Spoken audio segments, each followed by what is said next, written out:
on stereotype and stigma. So we must all be conscious of the world around us and the global influences that we have. And now we're connected in a way that we've never been before. And so respectful, authentic, and socially correct representation matters now more than ever. Today, we hope to be a starting point for discussions surrounding cultural appropriation and stereotyping, and hopefully together we can educate ourselves to not only consume, but also create in a way that respects the integrities and boundaries of a culture without succumbing to the stereotypes and stigmas around them. Today, we have some great speakers joining us, and it gives me great joy to introduce them. First, we have Professor Sara Pacci, who is an Italo-Swiss art and fashion historian with over 25 years of teaching experience in study abroad programs at FIT and at local Italian universities. She teaches at FIT in Florence. Her research circles mainly around the interaction between body, fashion, art, and society over the centuries with a sociological, anthropological, and material cultural approach. Professor Pacci has authored, contributed, and edited numerous books on these subjects, including The History of Fashion, Parliamo di Moda, The History of the Liturgical Dress, The Death Dress You Anew, In Fashioning Horror, Dressing to Kill on Screen, and Literature. Thank you, Professor Pacci, for joining us today. We are so glad to have you. Thank you, Sidi, for the invitation. Thank you. Next, we have Professor Pyun, who is an associate professor at the Fashion Institute of Technology. Her scholarship focuses on history of collecting, reception of Asian art, diaspora of Asian artists, and Asian American visual culture. She was a Leon Levy Fellow in the Center for the History of Collecting at Frick Collection, Fashion, Identity, Power in Modern Asia, and surveyed modernized dresses in the early 20th century. She is currently working on school uniforms in East Asia, fashioning statehood and self. As a curator and critic, she has served on many contemporary art and design competitions all over the world. She has a digital humanities project, Bamboo Canvas, that has crucial information on cultural appropriation and cultural heritage of Asian art. Thank you, Professor Pyun, for joining us today. We're so honored to have you. Next, we have Papa Apong, who is an MFA fashion design major and a cultural fellow here at FIT. He's also an established illustrator, designer, and a new age artist from Accra, Ghana. He completed his undergraduate degree from Radford University College in Ghana and has many years of experience in the fashion industry. His accomplishments include, but are not limited to, being part of Washington, D.C.'s Fashion Foundation Incubator Program at Macy's, through which he was allowed to present his collection and illustrations at the Smithsonian National Museum of African Art in D.C. He has been also named by Forbes as one of the 15 young Africans rebranding the continent. Thank you, Papa, for joining us. I'm so glad you could be a part of this. Thank you, Sidi. Thanks for having me. You're welcome. Next, we have Valerie, who is currently a sophomore in fashion business management at FIT with a minor in Asian studies. She is Chinese American, born and raised in New York City, and plans to continue her studies by majoring in cosmetics and fragrance marketing at FIT, as she has a passion for skincare. She has chosen to minor in Asian studies to learn more about Asian history, especially art, as it was not covered in her high school. Valerie is of Asian descent, and so she feels that this is an opportunity for her to better understand her heritage. Thank you, Valerie, for joining us today. So I want to start off by talking about appropriation or appreciation. In creating works of art and products of our imagination, we often draw inspiration from this global world around us. But it can be difficult to make a distinction between appropriate and inappropriate consumption and usage of these influences. There is a difference between appropriation and appreciation, and that fine line can very often be blurred. I want to invite Professor Pacci to talk about this and how she feels that this issue is addressed today in fashion and media and entertainment. Hi, everybody. Thank you for letting me participating to this very interesting speech. Honestly, in the recent days, in the recent months, well, more in the recent days, actually, I had many discussions and the debate and deepening go through with my students also of other classes, because this is a very hot subject in general. And it's difficult to speak about this, but I think it's really, really something that we have to do, actually, really. So what about these aspects? Um, we were discussing many times about appropriation and appreciation in fashion, and there is a very thin line between the two things. I was listening also to the meeting last week, and it was very interesting what it was said also by the professors who were presenting that, and I agree with them. In general, in anthropology, when we study anthropology, we know that the concept of culture is really very huge, very vast, very vague. So it's not always easy actually to understand exactly even what we are talking about when we are talking about culture. So the problem comes in this moment, in this historical moment. I think it's even more strong and more felt because the globalization has accelerated many processes of this kind. And also the possibility to know more things in more fragmented way gives us more difficulties in understanding the others. So it's not always easy to understand what it really is appreciation of something or appropriation of something. And here is the point: we get angry easy, no? and and when we get angry, we don't think anymore, which is the point. These are things in which, vice versa, we have to think, because it's too easy to take a fast judgment about the others. And this often happens when we are looking at a movie, looking at a picture, looking at a fashion show, or whatever it is. It is too fast to feel offended, and also to offend the others, of course. But in this case, we should ask ourselves, what is that makes me really uncomfortable? Why I'm feeling so uncomfortable? What is the point?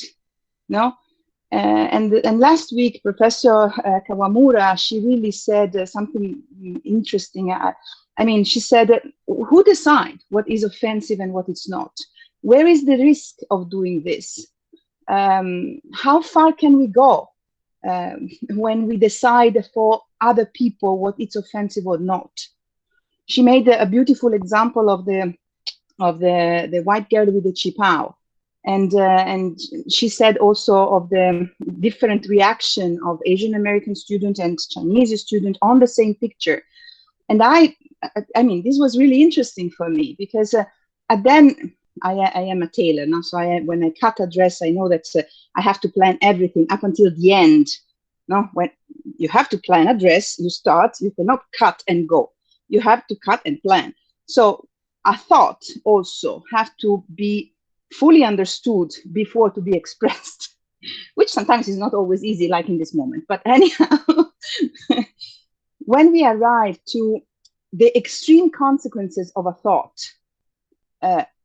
could I maybe say that at that point I forbid that girl to wear that chipao dress because it's not her culture? How far can I go maybe in saying later I forbid the Asian girls to, I don't know, bleach their hair because it's not their culture? Can I do it? Probably not.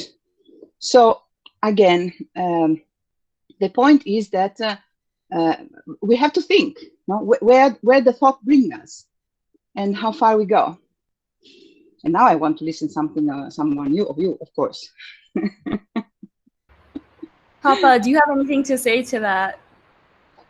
Yeah, I mean, I think everything has been said. It's all been summed up, right? The most important thing that I think came up from our discussion in the past is that where is the profit going, right? At the end of the day, when we look at cultural appropriation, the issue isn't just taking aspects of a person's culture, but if you look at the fact that most of these cultures are of people in the minority, and that these elements that make them feel like a culture and like a united group of people are being used by, let's say, the majority in society, then it becomes a bit of a problem. So in Ghana and in most African countries, we have this issue of people coming in to work with local artisans and then not giving them their due, right? So we've had, again, I'm sure we're going to speak about this down the line, but we had a very recent issue or case that was brought up because Stella McCartney had a collection that she showcased. And in this collection, she had Ankara prints and these very basic silhouettes. Now, if everything was like regular, normal life people wouldn't be upset. But then I think what really enraged people were the prices on these pieces, right? So you have the dress on your left, the two dresses on your left, for example, right? Very simple dresses that my grandma would wear, my auntie would wear walking around the house in Ankara print, which would retail for literally less than $3, right? But Stella McCartney does this, and it's like exorbitant prices. We have over $200, $300 garments in this. And then I think what also further enraged people was the fact that she had Caucasian models walking the runway in these pieces. So then people who identify with this look are saying, well, you're doing this, first of all, you're taking something that's very strong elements of the African culture, and then you're not even putting any woman of color in these pieces. So what are you trying to say? Are you taking away our culture? Are you saying it's more appropriate for this group of people, right? So these issues always arise. But then again, to the point that is being made here is that we also get offended easily as a people. And I think we're in a new age where cancel culture, as it's termed, is really rife. And it's a very, very scary time, especially for creators, because you're, even for me, I'm always nervous when I'm putting something out there because you could be working in your bubble and creating something amazing and you think, oh, this is cute. And I really love, for example, I love Indian culture and I love the colors. So I want to incorporate the sari in my collection. But you can't do that in today's age without one, involving a true authentic Indian in your process and making sure that you have input from this person, and then two, from actually doing your research and knowing what these elements in their culture mean, right? So you put something out there and you're thinking, I'm appreciating this, but that's that really fine line where you don't always have an audience, you don't always have the microphone when you're releasing products into the world. So you have to be very careful about your messaging. What are you saying as a designer? What are you putting on your website? What are you communicating via your tweets, right? All these things are traced back to you and then helps to numb down the conversation. So I guess that's what I have to say a little bit about that for now. Thank you. That was really insightful. I actually want to go over to Valerie. What do you think in recent years has been misappropriated about Chinese American culture, about Chinese culture that you want to bring up and you want to talk about? Similar to Papa's example in 2 years ago, as you can see in the slides, like that's a screenshot from a commercial of Dolce & Gabbana's when they were getting ready to have their first fashion show in China. And then that was sort of like an Instagram video of like an intro being like, oh, this is something you can anticipate for Dolce & Gabbana in like a few days. But that video had a totally opposite effect of what they were expecting. Instead of a positive response, they got a very negative response, especially those who are actually from mainland China, who are saying like, oh, you are like really disgracing and downgrading Chinese people. And even Chinese Americans, when they saw this video on Instagram, they were like, what is going on? Because basically, if you haven't watched a video or you don't remember it, it's this Chinese model who has come out saying that like she didn't even know that when they were filming this video, it was going to be interpreted this way. Like this Chinese model had no idea, to be honest. So it might have been like a directing fault when it came to explaining to like what was she was actually doing. But basically, it was like sort of indicating that like Chinese women are a lot less educated, because like she was holding a pair of chopsticks and she was like trying to pry open a pizza instead of like actually cutting it. And then like she'll have certain Italian desserts and she'd be like, oh, how do I eat this? And like not really know how to eat Western food properly. And then like she's wearing like all these dresses, that Western dresses, instead of a traditional Chinese dress, when like the background is very traditional with Chinese looking. And like the narration was also really, really thrown off by like the general audience, or like, why is this person speaking Chinese this way? And like even though there are different dialects in Chinese, it just didn't sound right. So especially like this enraged a lot of people, especially since Asia and China is like a very big market in the luxury department as well. So like many people, many residents in China were like, we're shutting you down. Like we're closing your stores because you can't even respect a culture that is such a big customer base of yours. Like, and even their apology letter or apology video was like, excuse my language, but like half-assed. Like they didn't even seem like they were genuinely sorry. They just they felt more like they were like, damn, like we couldn't have this fashion show in China. was like sort of like the impression that me and a lot of my friends got when we were watching the apology video. We're like, they don't look genuinely sorry. Like they just look so sad because they lost so much money and so much time preparing for that fashion show, but they couldn't even show it. So yeah. Thank you for that. I think that's very interesting because a lot of people had a different perspective in the sense that they were trying to bring Chinese culture to the forefront and to a global stage, where in case, like you said, it backfired and it didn't turn out the way they hoped it would and the way they intended they would. And so Professor Pugh, and I actually want to go to you now and ask you, as a professor of Asian art and, Asian American visual culture, what was your take on this incident, if you do remember it and if you did talk about this?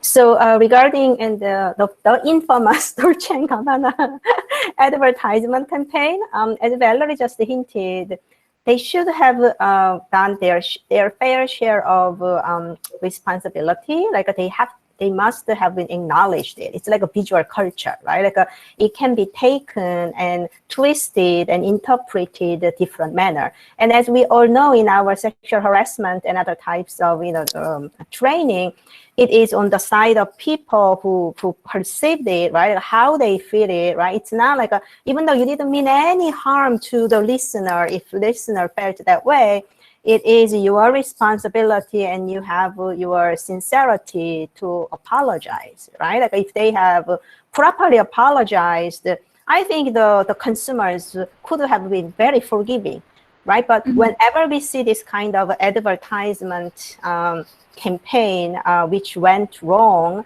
the large conglomerates, they never showed this kind of apologetic attitude because they have to cover their base, right? It's a liability issue, or they have to make sure they have intellectual property. When CD asked me this question, what would be the ethical boundaries of appropriating? Of course, we cannot just live with our own cultural heritage. We don't want to live in the bubble, right? Like if you are, let's say, from Colombia, do you want to always work with a Colombia motif? No, you don't want to do that, right? Like there is a certain transcendental point in your career that you start with what you came up with, right? But then you want to go over the line and achieve universality. We see that, right? Like think about Pablo Picasso. He was a provincial Spanish little young man. He had a talent, but Spain didn't have any career perspective. So where did he go? He went to Paris. A lot of people think Picasso, the French artist, but he's not French, right? He came to France the way many of us are coming to New York to become fashion designers or artists, right? Like so at some point in your career, you have to achieve the universality. No matter what, with your language and with your vocabulary, you will speak to the heart of people from different backgrounds, and they will truthfully feel something, right? I feel those kind of catharsis, as you study in your literature class, that kind of moment in many different types of art or types of music, right? So we should be honest to ourselves. But when there are cultural appropriation issues comes up, it's usually with those global fashion companies or like a Fortune 500 companies, like big companies, like individual artists. Let's say you are high-end designer, right? Like or haute couture designer, but you operate in a small boutique scale. If somebody really points that out to you, then as a designer, I often feel that they could have said the truthful things. Oh, I am so sorry. I didn't know so much about this, particular context. And, next time I'll do better. And then, this person as a designer and business owner will make a, certain middle ground. So I will donate or all the proceeds will go into this, like a aid organization or something. But when large corporations comes in, it's not the designers who run the show. It's like a people, in the board of directors. So it's, it's an even bigger issue. But as a professor who teaches a number of art and design students, I think as a designers, your conscientiousness side of it. You are conscientious about your practice. Whether you did your fair share of research or not. And also what designers should bear in mind is whatever the motif, like a visual motif or a little material that you get, behind it, there are always people who either produced it or who either developed it until like a 2020 as of now. But what often happens is, like, especially young students, right? Like a freshman comes in, they consider that, let's say, the triad motif or whatever, trifold, they consider it as a certain visual symbol, but it's not just a visual symbol. Behind it, there is a whole culture, or maybe multiple cultures behind it, and the people. And then finally, what I want to emphasize is you have to think about the individuality versus collectivity. You know, we grew up in American like education system that this is my idea, that we decided to go to zoo today, right? It's your idea. But what is so novel about going to the zoo on a nice day? But we always say it's my idea, it's her idea, right? We always divide like individual. But when it comes to this kind of creativity or, you know, creative enterprise, we should definitely acknowledge that there is collectivity behind it. You know, like I often watch documentaries of behind the scene of designers like Alexander Wang. I like it very much. Or Zach Posen. You know, I watch those documentaries, and what I see in those films are at least a dozen people who work as hard as Alexander Wang, or even more.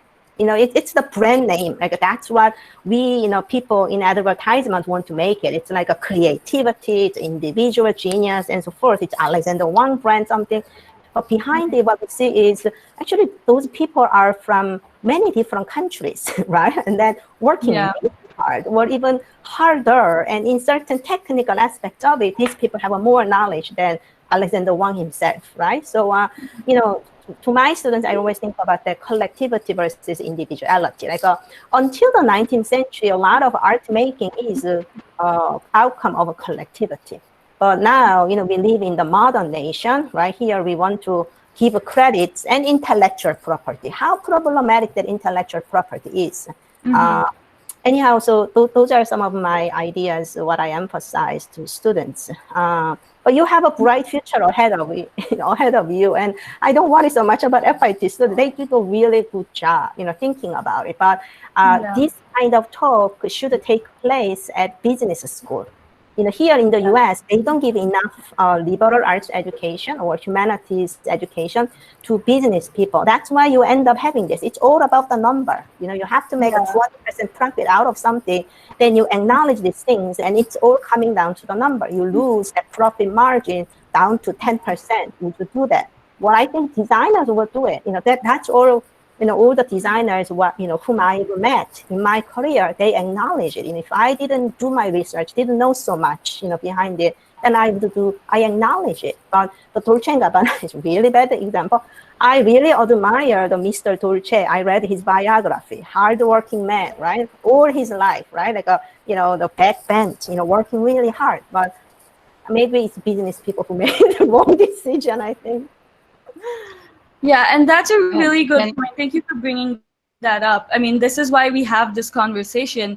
And something that I want to point out is that cultural appropriation doesn't always also happen with different cultures. It can happen within your own culture, because there's an example of this. I was talking to Professor Pachi earlier, and there's this example of this Indian movie called Padmavat, and it's based on a historical.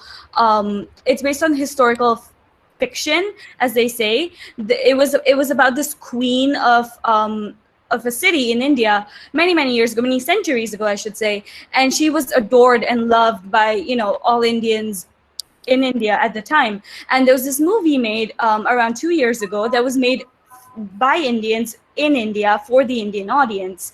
And there was a lot of debate and you know, speculation about this film, and people were really upset about it, and they felt that it didn't honor their history and their culture and, you know, the truth of what happened 600 years ago, let's say. I'm sorry, I don't exactly remember when she was the queen, but many centuries ago, right? They felt it didn't honor her heritage and her truth.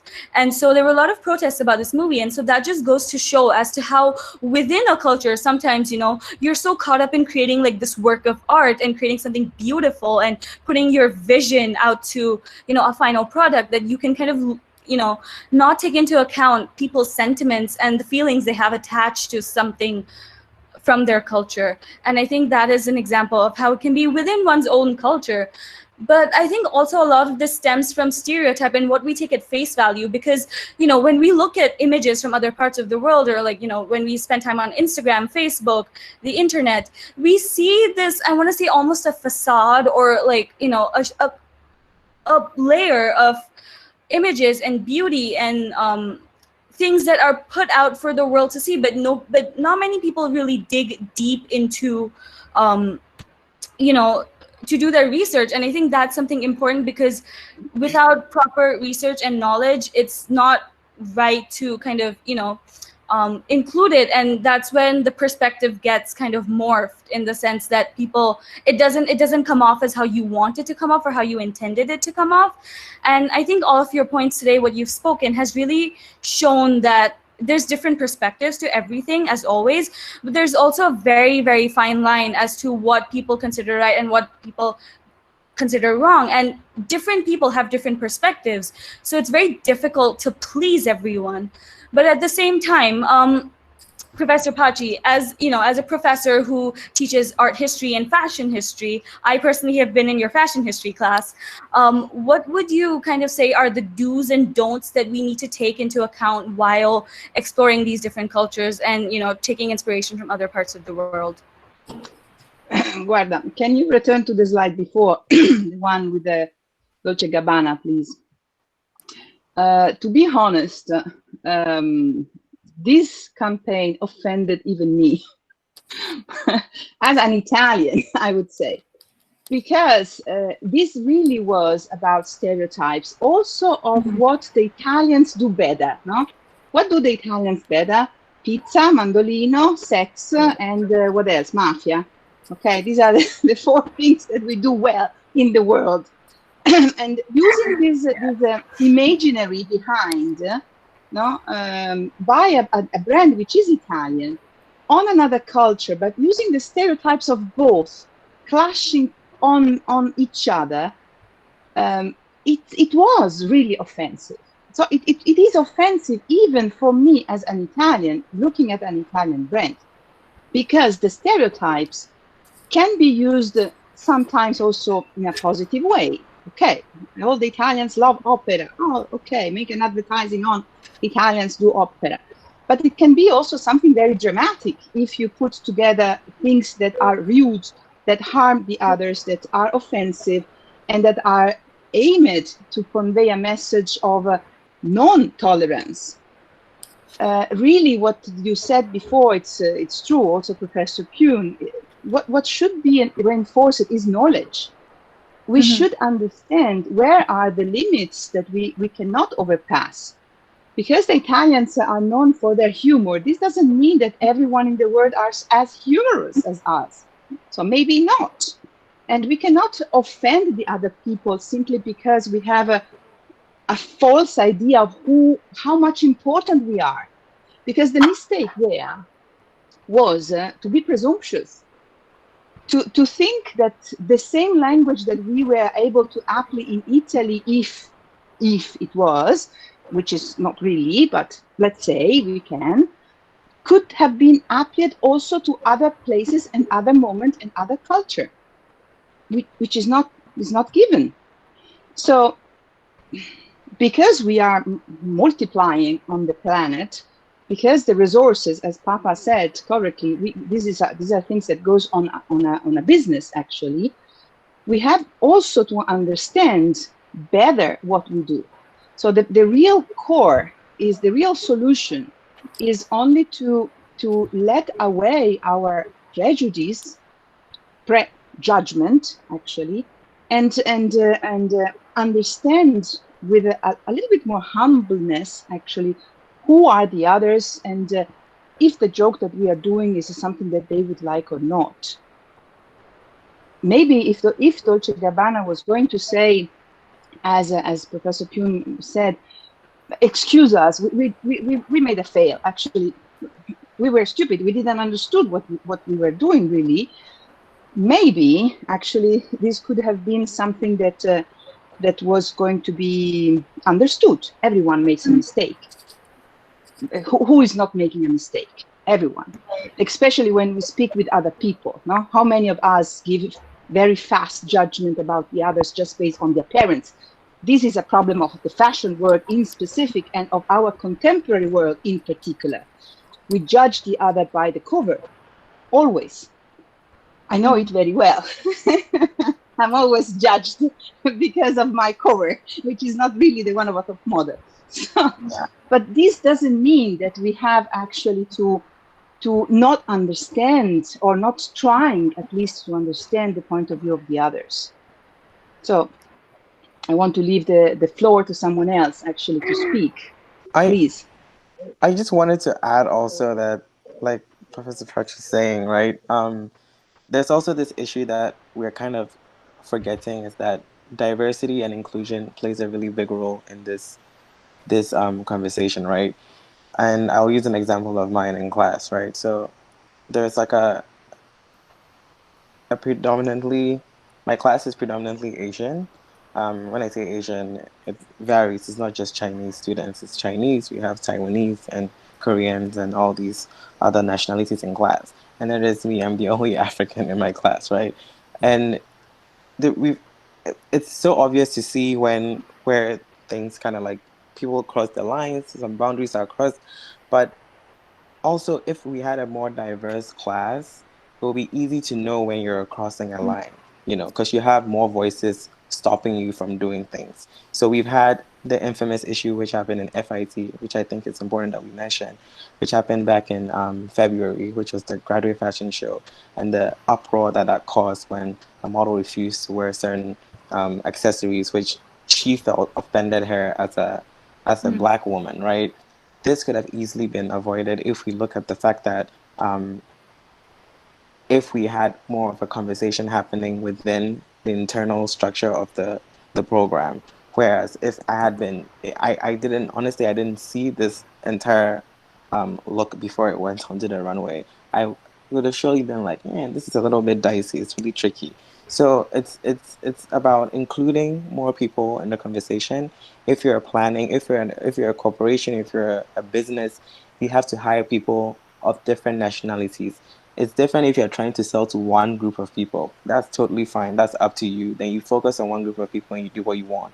But if you're trying to be a global company, a global brand, the word global means includes every single body. You're trying to sell to different people. You're trying to market to different people. You have to be sensitive to everybody's needs, everybody's fears, their thoughts, their opinions. And it's a challenge. I'm not saying it's easy. It's a challenge. I can't imagine trying to reach someone in Nepal, being from Ghana, and trying to reach someone in California all at once, right? And this is what designers do. We create collections, and the collection is supposed to appeal to everybody in the world. So it is a challenge, but it starts with you employing and investing in human resource from around the world. So you can all have a roundtable discussion before things are put on the runway, things are shot in music videos, or things are sold out onto the market. Because what you don't want is to have to recall things, right? And that's happened with Prada. You saw those little trinkets, they had to recall all that. That's inventory that's lost. That's money that's lost. You don't want that to happen.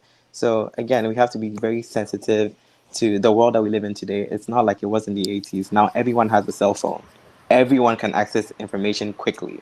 And it only takes just a little nudge to upset the whole world. And it's very scary. It's very scary times. Even for me as a designer, I'm always thinking about it. Like, I genuinely love appreciating culture. Like, I don't want to just do things that are Ghanaian. No, I want to do things that are speaking to Nigerians, speaking to like Indians and everyone. But then I have to always be careful. So again, researching thoroughly, it's very, very important. You have to really delve into it, involve the people that you're trying to, the people's stories you're trying to tell and share, involve them as far as you can, even if it means flying people into your studio from Germany or wherever. If you're telling a story about Germans, you can't do it in a bubble.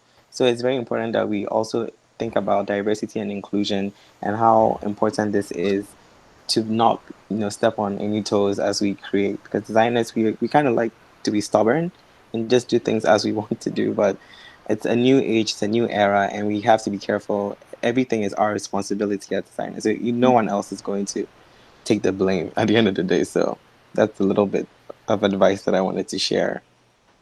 And to add on to Papa, or like on a similar note, when it comes to excuse me, like educating yourself and really knowing other culture, I think it's also from a different perspective, like personal experience. I am Chinese American, but I grew up in New York City, and even though New York City is like also one of the most diverse cities, I did definitely grow up not really completely understanding the Chinese culture, because like I didn't grow up in like where my parents are from, which is Hong Kong. So like not really, I never really totally understand or fully could put myself into like a Chinese shoe. Like whenever like certain cultural appropriation incidents happen, like for example, like a few months ago, a very viral TikTok trend called the fox eye trend, where like the people on the internet were like pulling their eyes back as like a pose for pictures or videos, got really popular, especially among like other people other than Asians. A lot of the Asian community got really angry about that, because slanted eyes were always a thing that someone pointed out as like a negative feature on Asians. And like always, like especially from Asian Americans who grew up in the more like South or Midwest, where their their town didn't have a lot of Asian population, and their school was mostly white kids, and they would get bullied for it because their eyes are different, and they'd be like, "Oh, you're a chink," and like pull their eyes back and be like, "This is what you look like," but like, and then suddenly a few months ago, it became like a beauty trend where like it's a pose, it's like it's Vogue, it's popular, it's fashion. And then like there were even procedures to be like, oh, you can now lift your eyes to have a more slanted look. And then like a lot of Asian Americans were like, what is going on? But like at first I knew I felt uncomfortable seeing that, but I couldn't totally understand why, which is because like there wasn't a lot of Asian representation in media at that time. Or like now it's getting better. Like when I was younger, there was not a lot. So whenever things came up that was like appropriation of my culture, I would be like, that makes me uncomfortable. I don't completely know why. And like in high school and middle school, like I was never really taught about like cultural appropriation or like Asian history culture in general. It was very Eurocentric. And I do feel like FIT is a little more Eurocentric when it comes to education in the fashion industry as well, because like there aren't many options for me to learn about like maybe Vietnamese fashion and Vietnamese fashion in the past, or other Asian heritage of like fashion. Like I want to learn more about like what other Asian heritage and their cultural fashion is like. But whenever I tried to look on the list of courses, like it was a lot of like French, Italian, which I understand why, because like they had a very vast history, but I also feel like a lot of Asian countries also had a very vast history when it came to clothing as well. So being able to have opportunities like that to learn more about themselves, especially as an American, like I know a lot of Asian Americans sort of struggle. They're like, oh, like for me, when I'm in Hong Kong, I'm too American, but when I'm in America, I'm Chinese. So I'm like, where do I go? Where do I go? So yeah. Like a sort of like identity crisis, and like, so we're like, we don't know. So I like understanding your own culture as well is also, I feel like very important, which is why I like in the beginning of the intro, I'm like, I wanted to minor in Asian studies so I could better understand my own culture and other Asian cultures. I want to say I feel you, because that's sort of my thing also. Like when I'm in India, I feel too Western, and then when I'm in the States, I feel too Indian, and it's like there's no middle ground here. Like, you know, help me out. Like, yeah. So I think that's like with everything that was spoken today, that's where the whole question of integrity comes in, right? Like with the ad campaign, like you said, when they apologized, you could see that their integrity was not there. It was just to ensure that their shops don't close down or that people don't cancel them, like Papa said, right?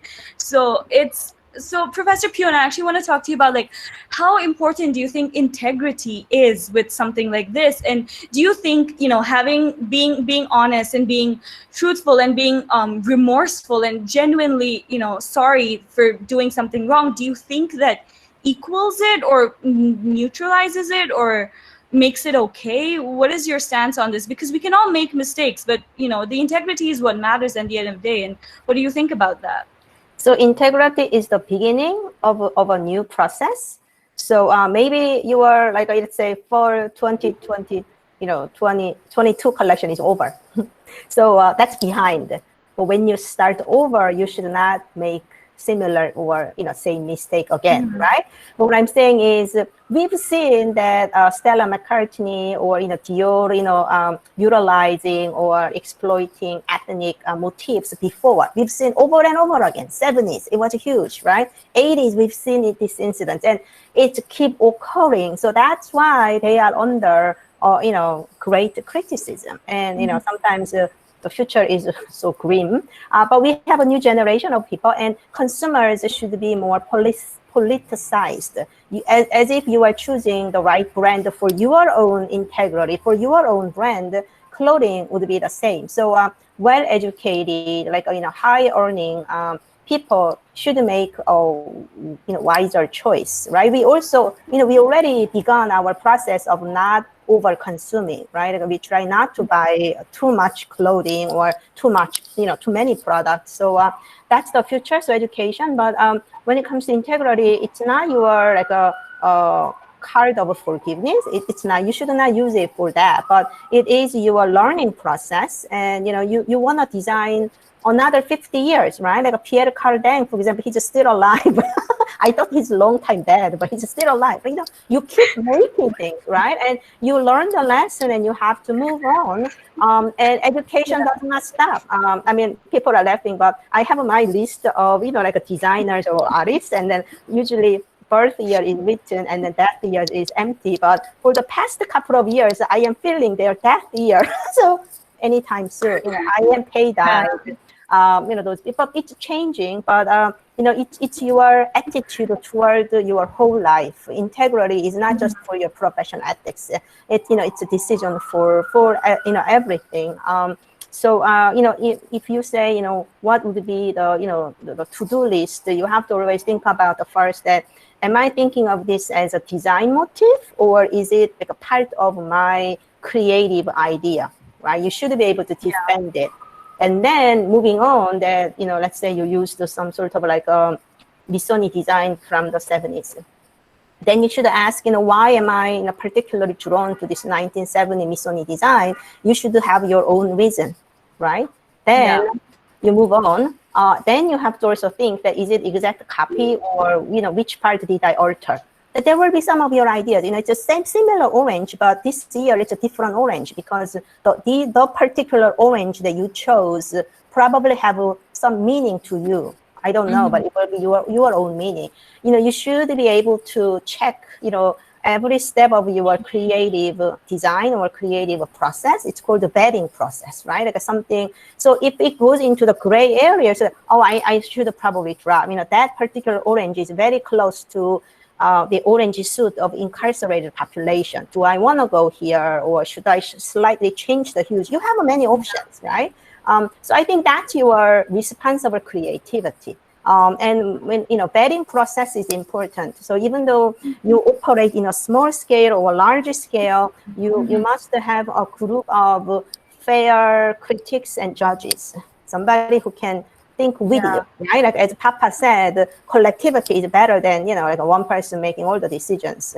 And you should be creative, but creativity and originality, these are one of many values. You know, the originality is not the only one. And people are under a lot of pressure to be creative and unique. And in the end, they ended up going other people's cultural property and then dig something and say, oh, it's just a little different, right? But no, like, you know, think about originality and creativity as values of many other criteria. It's not the most important ones. And you have to live in it. You are already creative, thinking certain way, you know. So don't like feel too much pressured to be unique. I mean, in the end, I sometimes wonder, is it really possible to be totally unique in 2020? Like any motif you use, it's at least 100 years old, if not about 200 years old, because Industrial Revolution started around those times. So think about so the more diversity is good in a sense of your education and your philosophy, but diversity is also important in terms of your value system. You add another values to your design layer. If you use the less garment or less waste product or something, maybe that's a good thing. Very wise words indeed. I think that is something as a designer I definitely have to consider. I know we have a lot of creative majors in our school as well as business majors, and it's something for everyone to think about. So thank you so much for all of your thoughts today.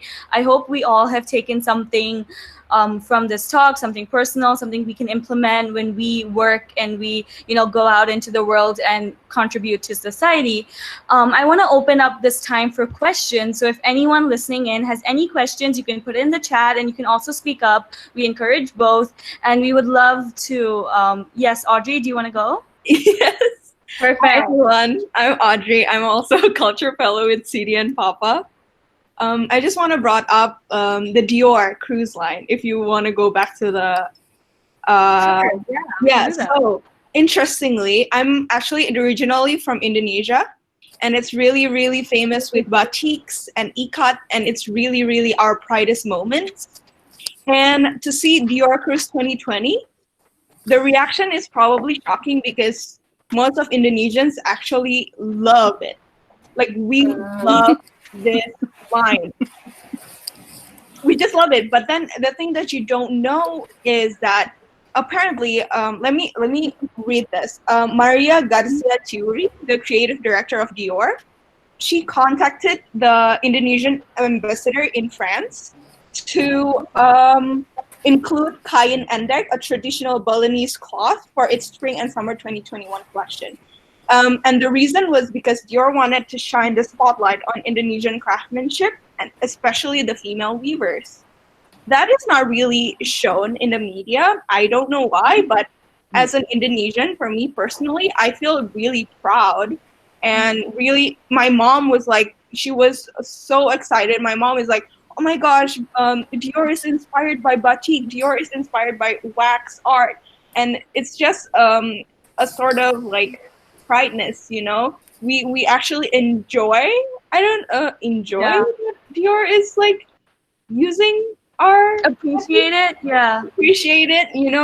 And knowing that they talk a lot and consult it with the Indonesian ambassador in France makes it, I think, a little bit better than what Dolce and Gabbana is doing with the ad campaign. Thank you. That's all. Yeah, I want to add something to what Audrey is saying, right? So this is a very classic case of a designer trying to kill two birds with one stone. So like you're mentioning, right, Indonesia is known for the batik as well. But then when we look at it's a really, really complicated history when it comes to wax print, right? It was marketed to Africans a really long time ago. So it's kind of like the traditional, almost like a symbol for Africans, right? So if you look at a company like Vlisco, which is a Dutch wax print giant, right? Which is where I'm sure most of these wax prints are made, right? Maria choosing to show this collection in Africa was her trying to kill two birds with one stone, basically. Saying that I love what you guys are doing in Africa, and then she's showing a collection there. But then, of course, it has strong Indonesian roots. The problem comes again to who are you marketing these things to? And then who's buying into these products? Because if the people who are known to create and use these products are not even able to afford your pieces, we have a problem. We have a very big problem. It's nice we can all see something and say this is fantastic, it's beautiful. But at the end of the day, we have to go back to the profits, circle back to where this is going. These are companies that can afford to pay these people. They could have, like you're saying, this thing wasn't marketed. It wasn't even on the billboards as these are the people who are doing it, right? It wasn't, and that's like a missed opportunity for her to do that. When you do that, then you're telling me that you care about where this inspiration is coming from, and that even though a skirt is going to sell for $1,000, it's appreciated. You know your roots. You know what you're doing. So again, it comes down to who's making profits off of these designs and these inspirations. And if you're taking them and only the rich lady in Upper East Side can afford it, then we have a big problem. You know what I mean? These were in the windows on, I think, Saks Fifth Avenue. Beautiful, but no one else knows the story besides Audrey and I, right? Like we know it, but then who else knows it? If you make the story aware, if you make everyone more aware of the story, people might want to say, you know what, maybe my next holiday spot could be Indonesia because I could get authentic batik. So this is where the whole conversation starts like to boil over and then becomes a whole thing. Do you think, though, in a way, because I know I've spoken to some people about similar things happening with Indian textile, that it kind of shines a spotlight onto a culture, so people think it's okay because they are, recognizing, okay, this is Indian, and they're spotlighting that culture and that country, and so some people think it's okay because at least the craft is getting the attention and it's being shown on the world stage, and it's getting the importance that it deserves. And so some people argue with the fact that, but they're making your traditional craft popular, if that makes sense. So that's also a perspective that would anyone like to weigh in on this and how they feel, because that's something I've heard with local Indian textile techniques that have been brought on a global platform. So when early modernity started, mercantile capitalism is behind all of this development. So why would the Indonesian people so proud of a designer using their batik design? Because it's a Christian Dior. Like if there are small scale, designers who probably learned the technique in the local artisanal village and then, nurtured her craft skills and she made something, but because she's unknown, in other words, she doesn't have her marketing power, why would the Indonesian government care so much, right? Maybe shown in local news, but, Indonesia, what Indonesian journalism, what they are using is they are using the cultural capital of Christian Dior and, boost Indonesian nationalism that way. Yeah, we've seen those, right? In Olympic Games, right? Who would not like gold medals if your country wins? But there is, those certain national boundaries, right? But, then, how would you feel like, if Turkish people win the gold medal, would the Kurdish people very happy? There's a conflict, right? Kurds are not recognized as a part of ethnic groups or, nationality in that region. Do you see what I'm saying? Like, what about the, other those, politically suppressed groups in the world? So what I'm saying is it's a cultural capital. Like a capital does not come in a monetary forms. There are symbolic capitals, definitely. And then you have authenticity. And then now there are the companies who are spinning off those schemes of heritage industry, like as the city mentioned, the Indian village craftsmen, those things. And then you have luxury market. Who can afford those things? What bothers ordinary citizens is it's beyond our reach. It's up there. Top 1% of population will have the cruise collection. And it's not even their own culture. That does not matter because it's stylish. It's a Christian Dior. What you are wearing is not that, that the African motif, which I don't even recognize what the meaning is. And they don't even care to know what the meaning, right? Whatever. But the Christian Dior, it's a new brand, right? I mean, new line. It's not 10 years old. It's new and all together, right? So that bothers. So, when I see the appropriation issue, it has been a longer history in contemporary art. People always appropriated. And in fine arts context, it's not as thorny as in fashion industry. But whenever it comes to fashion industry, what bothers me and a lot of other academics is somebody make a huge profit out of it.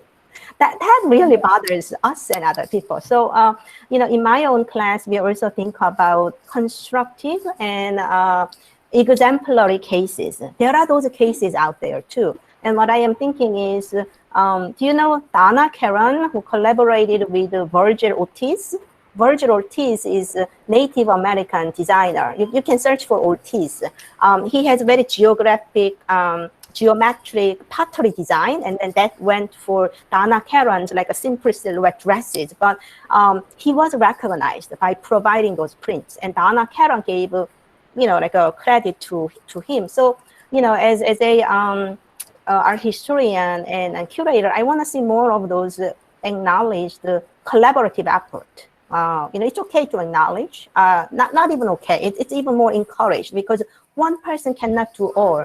But when it comes to Indonesian batik, that Indonesia is overshadowed by Dior, or Indonesia is more enhanced in terms of their cultural capital because of Dior. You see what I'm saying? Like, I'm less known, so if I am standing next to somebody famous, it's like I'll go with this group, right? So yeah, we have to really think about the nationalism too. Behind the cultural appropriation, if any ethnic group has a powerful country behind it, right, they can make a big protest and maybe answer a little bit more like a adjustment, versus if there is no group to represent, just such as Native American groups, then what will happen? And even China is a multi-ethnic country. They have their own minority groups, and a lot of people study Miao or those other Uyghurs, these other minority tribes, and what about their cultural heritage, right? So it's always those who have a power and resources sort of exploiting those who don't. So that is the issue. It's not even like a ethnic group versus national country. It's all over. Like within all your communities, it is happening too. And then we have an interesting question about Corina, right? Like yes, yeah, research and examine. So maybe Professor Pachi can talk a little bit more about that process. Just yes, because also we are arriving toward an end. The problem of understanding the others, it's very complicated for different reasons. To put oneself in the shoes of others, it's a good way actually to try to avoid the mistakes, actually the greatest mistakes. So to give credit also, it's a good solution. Not always it's done, especially in fashion, as we said. Sometimes not even in art, honestly. Even if in art, in the history of art, the appreciation of the other was a part of the appropriation of the idea. This is also where a little bit of a misunderstanding come out, because in history of art, let's think to the culture of the Greeks. No? How many times we have returned on the culture of the Greeks to get inspiration, Renaissance, and then the Enlightenment and the 18th, 19th century inspiration, empire style. Was it appropriation? Was it appreciation? It is on the verge. It's again, it's very thin. In fashion, as you pointed correctly, there is a problem of profit. And then also last week, Professor Kawamura was arriving to this point, because as a matter of fact, who decide what is whom, and who decide who has the right to do a profit on something? How we are able to deal with always with any kind of aspect. Culture authenticity in anthropology, we know it's a very tough object. It doesn't really exist a cultural authenticity total. So it's very hard. How to do better? I have always the same answer. My answer is to get educated, to learn as more as possible, to put oneself in the shoes of the others. Yes, why not? This is a good way to understand the other point of view, actually. And the problem is that we should always be aware that there will always be another other.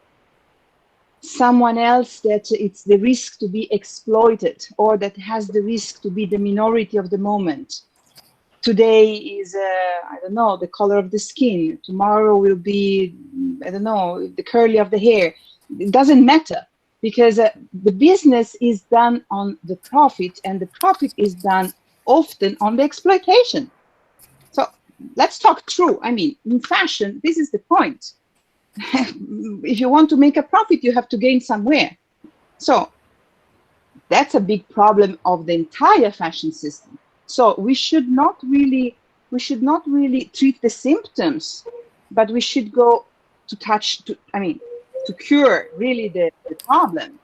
And the problem is that it's easy to make feel someone else inferior to get profit from him or her or whatever. Something hard. I say something hard. Yeah. No, I think everyone spoke from their hearts today. Everyone was very sincere and open, and that is what we want. We want to have these conversations. We want to keep talking and evolving and growing and learning about this. So thank you all for joining us today. Thank you to my speakers. You guys have been great, and I think you've offered great perspective to everyone. Yay. And thank you for everyone who joined and attended this session. I am so grateful for every one of you, and Professor Nagel, Helen, if anyone wants to end this. Thank you so much, Sudhi. It was really a great conversation, and I hope we can keep it going. And thank you, and farewell. See you the next time. Bye.